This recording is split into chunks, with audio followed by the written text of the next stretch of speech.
The Joe Rogan Experience. What are you thinking about pulling the trigger on? What am I adding or taking away? What are you adding? I love this kids thing. I mean, if you know, that's why I asked you about stand-up comedy versus the podcast or anything you do. If you put a gun to my head or a knife like you did earlier when you tested me, I like the kids. The kids are like wet clay in the sense that you really feel like you make an impact. Feel like I make an impact. I've been getting. We didn't talk about this. I've been getting some 21 or 22-year-olds from very, very wealthy families that are saying, "Hey, Joe," they know me through somebody, whatever. My kids are a little. They need some help. I want to put them on the farm with you. They're hard to fix. Yeah. By the time they're 21, 22, they're hard to fix. Right. These little kids.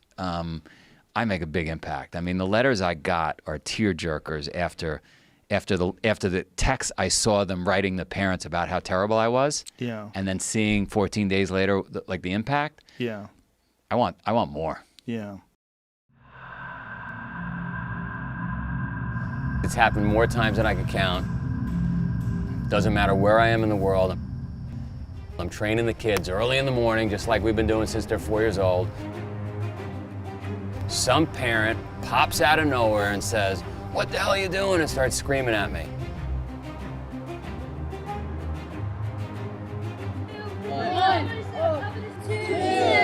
You give me 5 minutes, I promise you, you'll be sending your kids my way too.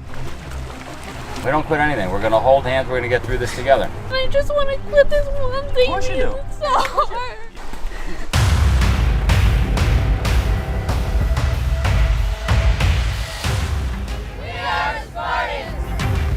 It's not moms, it's not Joe, it's not coaches, it's your race.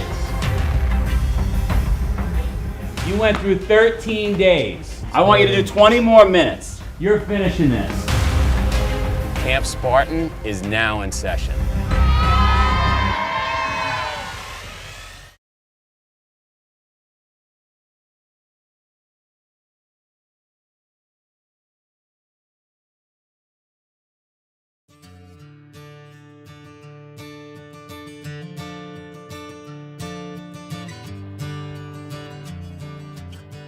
One of the things we instituted was a earlier and earlier wake up each day. You had to wake up 15 minutes earlier with every passing day. Time to roll, ladies. Let's do it. Jersey's on. Any kid who couldn't wake up on time or held the kids back caused the entire group to get punished. The reason for that was we were trying to build a cohesive team. We wanted them to come together and work like a finely tuned machine. All of the kids had to be lined up outside and ready to go for the day at that time, and we would always have to get there a little bit early so that we could get ready and get in line, because you know on time is late. Early. On time is early. Early is on time. On time is early. On time is early. Wait. Early is on time. On time is late. One day, Brian and Anna, who they didn't sleep over at the camp. They came in the morning and left at night. They were late, so we all had to pay a penalty, and we had to roll around back and forth over in the grass in the morning, and it was all wet and it was really uncomfortable, and we got all dirty and stuff. Failing is so important. Failing forward, we call it, right? Because when you fail, you feel some pain. You don't want that pain. So what do? You do better next time. When they lose, when they don't earn something the child on the right or the left earn, they work harder. They want to earn that. And it builds on itself throughout life, right? They get to see the efforts of their hard work. One thing that really gets people's attention really a lot is putting them in cold water when they still think they're in bed. They're still having dreams. They haven't really even woken up yet. It has a great effect on focusing their attention because they don't like it. We have people there to make sure everybody's okay. And I know they're okay. They just don't know it yet. They're making it up in their head. It's not as bad as they're making it be. But they're putting a lot of energy into making it seem like they're just about to die. So what I love about it, too, is as the event progresses, when they get to that understanding that that really isn't going to kill them, it just jumps up their level of understanding about what their limitations are. They're recognizing that things that they thought might have limited them before, and it may not be that conscious, but they're recognizing on some level that they aren't going to die doing this crazy thing, and that they have a lot more capability than they thought they did. You literally saw this transformation take place before your eyes.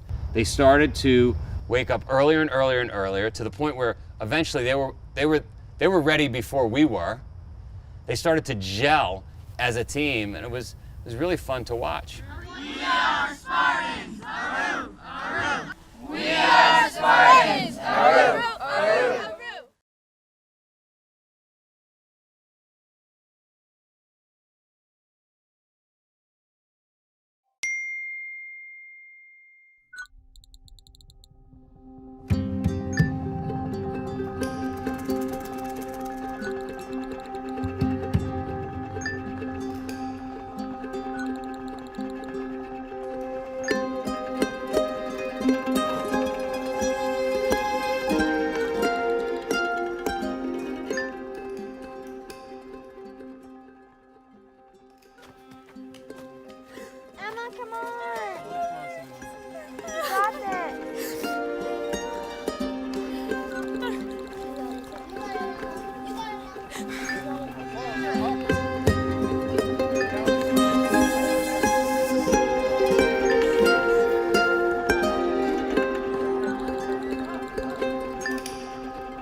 I've been working with individuals, couples, and families for 10 to 15 years, really. And primarily, in a lot of ways, a lot of my work has been centered around adolescents and their families, working through particular struggles that those adolescents are having, and the family system to help them understand the struggles better and frame it in a way so that healing can happen. Listen, these kids are complaining, and I don't know if I can take it anymore. There's so much complaining. It's just too much. Why are they complaining so much? And I said to Joe, you know, based on the age of the children, it's actually incredibly age appropriate for them to be complaining. Their frontal lobe is not fully developed yet, and so they don't quite have the emotion regulation that we as adults do. Their impulsivity is much greater than ours as adults. So if something's uncomfortable for them or distressing for them, of course they're going to complain. And wait and see, because what will probably happen is that their parents will not be able to tolerate the complaining. They're the ones that you need to look out for, because truly, when children complain, again, very normal, age appropriate, it's uncomfortable for the parent, right? No parent wants to hear their child complain because typically to them it's uncomfortable. And so the parents want to step in. They want to step in. They want to save their child. They want to make sure that their child is not under duress. They want to do whatever they can to protect their child, because to them as the parent, the primal instinct is to protect. And it feels like their child is being threatened. So what's going to happen is that, Joe, you're going to have to manage the parents more than anything else, because the kids are going to complain. They're going to complain. Just tolerate it. Just tolerate that distress. But the parents are going to have a real difficult time tolerating that distress. So, Joe, all I can say is I absolutely love you. I think you guys are amazing. But I was concerned about Elsie, because last year she had gone and she absolutely loved camp. I mean, that's all she talked about for the entire year. She wrote about it in her essay for, when it's from 20 years from now, what she's going to get from her when she gets graduated from high school. That's what she writes about last summer. This year, she calls me 3 days in and she's like a mess. I'm just pointing out that last year was just like a qualifier camp, and I promise you, by the end, don't forget, they're going for 14 days here, right? This is going to be the hard. I don't think she was expecting 14 days, so neither was I. But that's fine. She's going to get through this, and I was just thinking about how awesome she's doing. So I would say around Tuesday was when I started getting messages to say, "Mom," she sent an SOS, help, and I was like, okay, this is unusual. I wasn't expecting her to come asking for help. I thought she was going to be up there having fun and maybe having a struggle, right? But I didn't think she was going to be in complete like distress. I felt like she was in distress and she needed help.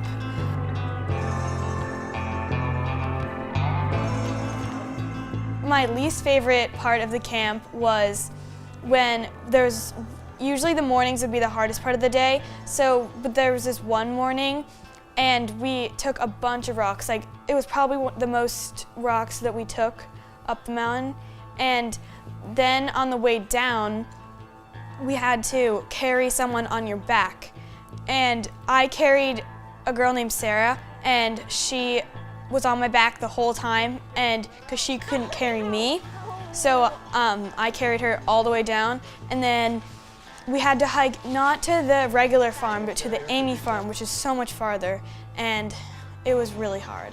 She'll get through it. She'll be fine. And I know you texted me. You were concerned about some long-term psychological damage. I would argue that actually it's going to change the trajectory of these children's lives. I think you're right. I absolutely agree with you. I apologize for ever doubting you. Okay, I do. All right. At the same time, she's my child. It sounds like you're blinking. You can't blink. We have to hold hands on this. You trust me? I trust you. Modern day parenting is broken, guys. That's why you're here. Your parents are protecting you from baloney threats. Bad grades. Oh my God, I gotta talk to the teacher. Oh, that kid in class is a bully. Those are not real threats. A real threat is a lion, right? Yeah. We're training you for lions and bears. All right, sorry about that. I will. Guys, lock your hands around him. You see him shaking like a leaf? Yeah. How are you going to carry his rock in him when he can't walk anymore? Pay attention to the people in your group. I saw a video. My little guy, was kind of shaking, and he was really upset, and it was hard to watch. Face looks good. There was a point where, it felt like we needed to communicate with Joe and say, hey, listen, this is, maybe getting a little out of control. These aren't adults. These are, little children. They're not 18 or even 16, right? We had 10, 13-year-old kids there. Joe, didn't really respond well to that. He's been pushing like a 20-year-old. Yeah. Well, it should be 25, but I guess 20 is okay. We'll accept 20 for now. And, our policy here is if you're not pissing blood, you keep moving. Are you pissing blood, Benj? Colin, are you pissing blood? I wasn't paying. He had to go in the ice cold water and grab big rocks and hike up the mountain. It feels tiring. It feels like a lot of work. Don't usually do this much work. It's a change, really. You guys we're not moving fast. We're barely moving. You gotta do something. Yeah, but you guys are yelling at them for not being at the same level as you. No, we're yelling at them for sitting there and talking. Guys, you're getting too spread out. Emma, come on. So close, Emma. You got this. At one point we had to do mountain climbers, and I was breaking down, I just couldn't do it. Rutabagas, hold up. I was like, I can't do this, it's too hard. I don't want to be here. I just want to go home. I want to be able to do what I want. There's no good reason for me to even be here. That's not gonna help me in life or anything. I just wanted to give up so badly. No, I just don't want to do this. There's no reason for me to do it. I'm just in pain for no reason. There is a reason. You just don't know the reason right now. When you start something hard like engineering school, if you were to quit... But I've never quit anything else, and I just want to quit this one thing. Of course you do. It's so hard. Everybody wants to quit. Now, the parents are getting these texts, unbeknownst to me. They're like forming a union. They're starting to talk to each other. They get in touch with my wife. And before you know it, I am completely surrounded with texts and phone calls from everybody. Oh my God, Joe, we gotta come get our kids. This is too hard. Who do you have as camp counselors? They're way too tough on the kids. They're not nice, they're mean. And it turned into this complete shit show. Where now my job is not only to work on changing the kids and transforming these kids into young warriors, but now I gotta deal with the parents. So it was hours and hours on the phone with the parents and, hey, relax, time out, let me do my job. You entrusted me with your children, let me do my job. Let me and the team turn this young child, these young children, into hardened warriors. What if I don't want warriors? What if I just want my kid happy? You're doing your kid a disservice. And the conversations were very circular. They were driving me crazy, I was driving them crazy, to the point where I had to ask one of the parents who was the only parent who got it, right, Brian. And I said, Brian, you are now in charge of parent relations. I gave him all the phone numbers of the parents, and he worked for 2.5 days to walk every parent off the ledge. I started getting the texts from my oldest daughter in particular, and she was just emphasizing, get me out of here. This is horrible, terrible, I can't do this, there's no way. Please, Dad, please, Dad. And Joe knows my philosophy on parenting, that if you start to bubble wrap those kids, you're in big trouble. We don't quit anything. We're gonna hold hands, we're gonna get through this together. I don't want to do it. Of course you don't. I don't want to do it. He doesn't want to do it. None of us want to do it, but we do it. I can promise you this though, right? For all the people that have come through here, and Joe's right about this, for all the kids that have come through here, right? Every single person hits the space you're in right now, and in 2 hours, they feel great. You're gonna feel great. So the worst thing that could happen as a parent would be for me to respond. And so Joe and I were smiling while I think other parents were cringing. I was the guy that was not responding to my kids, not enabling what they were dealing with, understanding that they had to get through it. For her to be texting and saying, please, Dad, come get me, respond to me, why aren't you responding? That was an easy choice for me to not enable the process, to let Joe continue with the development of the kids. And I think it worked out well. Just take a little teeny step back and go, I can totally do this. But I don't want to. I don't care whether I can do it or not. I don't care. I just don't want to. So why do I have to? Good question. I got no answer. I got nothing. So there's a few things I think that are important to understand from the psychological and emotional standpoint of when somebody says, I'm not going to do this anymore, I quit. And the first is that they're not giving themselves really an opportunity to exercise everything within them that could move them through a particular task. And it's like they're fracturing their own trust within themselves, right? And the trust that we have with ourselves is really, really important because it builds trust for the future. If we're able to say, I'm going to try this and I'm going to follow through, and we're reliable on that, we learn to trust ourselves, right? When parents with all good intentions shield and bubble wrap their children, right? So that they don't experience a level of failure, right?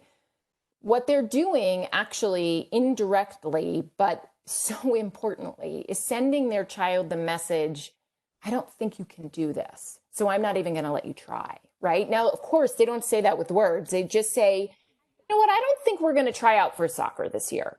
I think maybe we're done with soccer for a little because maybe they know that their kid isn't going to make the team. But what the child hears is, my parents don't think I'm good enough, right? And again, what's planted? That seed of shame. We want to give our kids an opportunity to accomplish and succeed. We want to give our kids an opportunity to fail too. We want them to experience that sense of, you know what, I tried as hard as I could and I couldn't quite do it, right? Like I couldn't quite get there, but maybe next time, or maybe the time after that. Or guess what? Even though I failed, I gained a whole new idea that I can at least try new things that I never thought I could try before. And that's really important for our kids.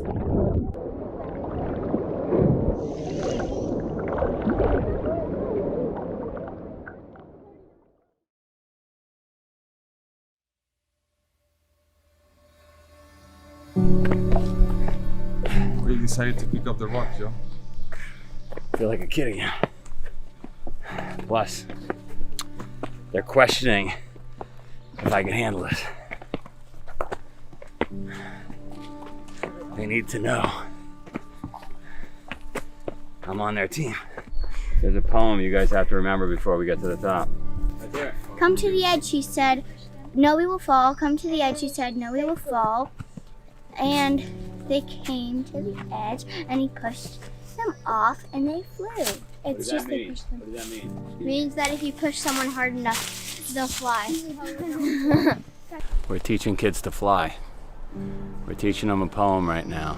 100% we need to lift up the power of positive thinking. I mean, listen, we have so much data on this from children to adults. Like, there was actually a study that came out that cyclists, if they read a positive statement prior to getting on a bike, they cycled farther with less effort than those that didn't. We know that you get two groups of kids doing math problems.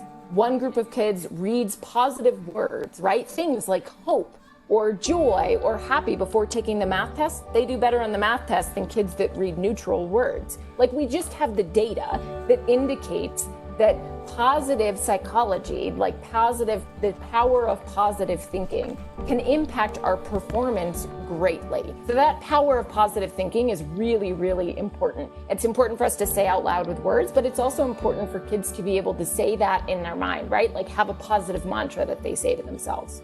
The Apollinaire poem summed up the entire camp, right? Come to the edge. No, we may fall. Come to the edge. No, we may fall. They came to the edge. He pushed them, and they flew. It took about 24 hours for them to really understand what that was. And I remember when the light bulb went off for Elsie. I remember being on the mountain, and we were talking about the poem, and the light bulb went off. Oh, you're getting us close to the edge, and we're gonna fly. And that was when I realized everything we were doing was working. It just might take time. It just was gonna be a lot harder on them than they thought, but it was working. The biggest lesson that I learned was that I could push myself a lot harder. Like, I was very capable of things I didn't know I could do. And afterwards, I felt like I could do anything. My back. If you never try, if you never take the jump, you're never gonna see if you will fly or not. You kind of just always have to do your best and try. Because if you're not trying, then what are you doing? Come to the edge, she said. No, we will fall. Come to the edge, she said. No, we will fall. Come to the edge. He pushed them, and they flew. Or does it mean when you get pushed to the edge, it feels really uncomfortable and you're afraid you're gonna fall, but actually it's a good thing because you can go a lot further than you think you could. You actually can fly. Yes, Brian. I think it was written to a bird. That's what that's what eagles does. I think he was reading to a bird. Yeah. Nice. That's what eagles does to baby eagles. Pretty bird. They push them to the edge and they fly. Or they die, whatever. When this is all over, I'm gonna feel like I accomplished something. Something very hard. Think it'll change you? Yes. I'll leave stronger and tougher. And maybe a little bit skinnier. 13 days of hardship, right? 13 days of tears, 13 days of breaking and boiling points. They should be ready.